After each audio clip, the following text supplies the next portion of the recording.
네, 더불어민주당 대변인 안귀령입니다. 최근 집회에서 있었던 경찰의 강경 진압과 또 국민의힘 한동훈 대표의 재판 개입 중단 촉구 관련 브리핑 2건 진행하겠습니다. 대국민 기자회견이 불통쇼로 끝나자 국가폭력으로 입틀막하겠다는 것입니까?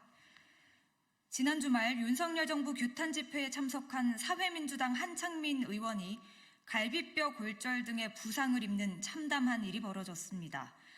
한창민 의원은 통로 개척을 이유로 강경 진압을 시도하던 경찰에 목덜미를 잡혀 바닥에 쓰러졌다고 합니다. 경찰은 영상을 봐도 한창민 의원이 다친 것이 경찰의 물리력 때문인지 확인이 안 된다고 강변하는데, 그러면 한창민 의원이 스스로 목덜미를 잡고 바닥에 쓰러졌다는 말입니까? 이뿐만이 아닙니다. 같은 날 부산에서는 윤석열 대통령 퇴진운동을 진행하던 부경대 학교 학생들이 경찰에 연행되는 일이 발생해 논란이 일었습니다. 국민의 생명과 안전이야 어떻게 되든 말든 정권을 비판하는 집회는 무조건 해산하겠다는 막하파식 발상이 아니고서는 있을 수 없는 일입니다.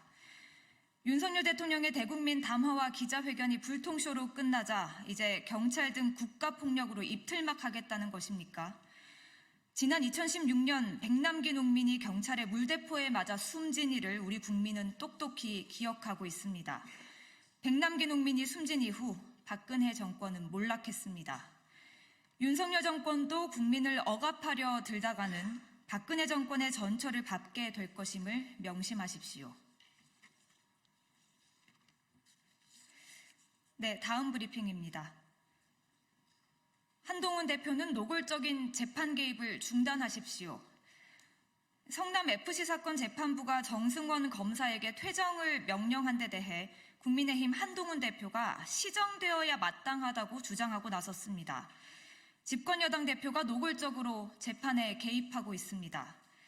성남FC 사건 재판부는 관할이 아닌 다른 검찰청 소속 검사가 1일 직무대리 발령을 받아 재판에 참여하는 것에 대한 위법성을 경고하며 지난 7월부터 시정을 요청했습니다.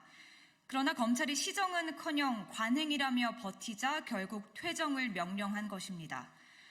재판부는 관행이 불법이면 용납할 수 없다고 지적했습니다.